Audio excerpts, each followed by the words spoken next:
My name is Paulina Jaramillo. I'm an assistant research professor in the Department of Engineering and Public Policy, and I have been working for the last couple of years on issues related to the integration of large-scale wind in the U.S.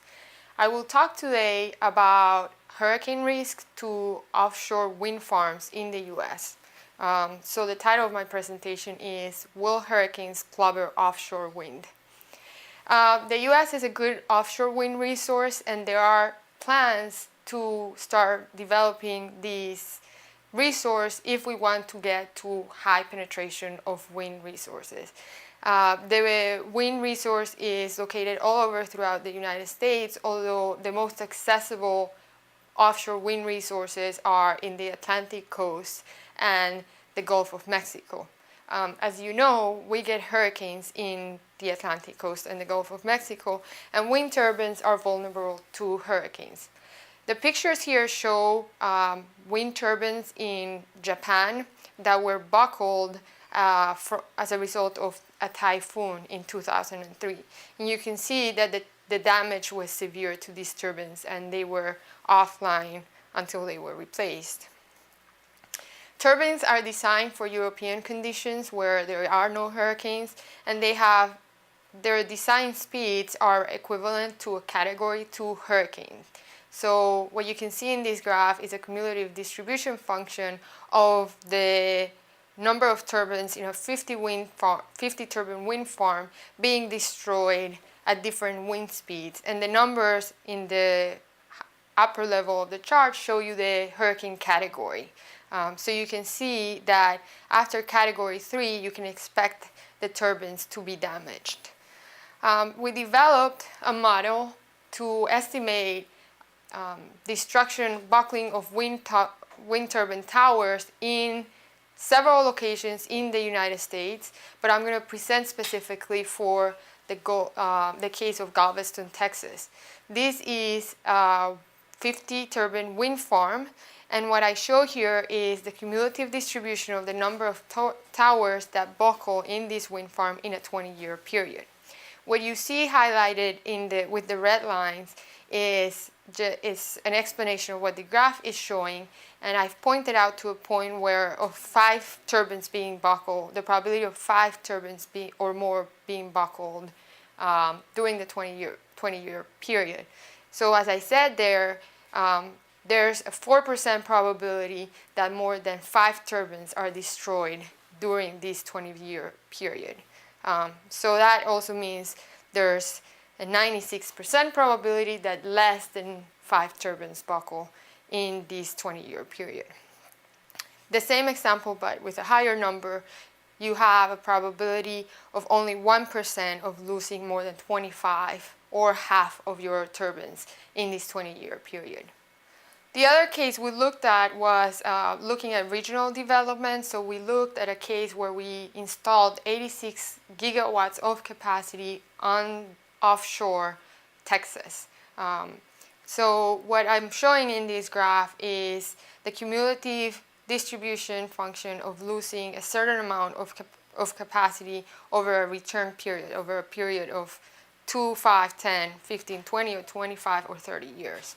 So the point I highlighted in the graph, that's the 30-year curve. So what we're showing there is that in that specific point I highlighted is that there is a 64% probability of losing at least 7.5 gigawatts of your 86 gigawatts of installed capacity. That also means that you have a 40% probability of losing more than 7.5 gigawatts. This is during a 30-year period. As the number of years in your period decreases, there's a lower probability of losing too much capacity because this is dependent on hurricane intensity and hurricane occurrence rates. So you can see that in 2 years, there's only a 1% probability of losing maybe more than 2 gigawatts of these 86 gigawatts. So it depends. Your return periods are really what depend. Your risk and the return periods of interest vary depending on what perspective you're taking, if you're an insurance company or if you're the power grid or the investor. The conclusions of this project, very generally speaking, is that we don't find that grid reliability is a significant concern related to installing high capacity of wind offshore. The grid has the abilities to plan for these losses, especially since hurricanes can be predicted. Now, the economic damages could be severe. If you're losing, if you have 86 gigawatts of wind and you're losing a percentage of that, that's equivalent to millions of dollars of losses. So these might be a concern for investors and insurance companies. Now, there are mechanisms that can be used to reduce the risk to offshore wind turbines. Like I mentioned before, the turbines that we currently have were designed for European conditions. So we could design them for Atlantic or hurricane-prone regions. We could, for example, have backup power in the wind farm, so that when the wind is not producing power, you still have access to power, so that the turbines can yaw and follow the wind. And I have a graph here that shows you how the probability for the wind farm in Galveston that we explored before decreases significantly when the turbines can yaw.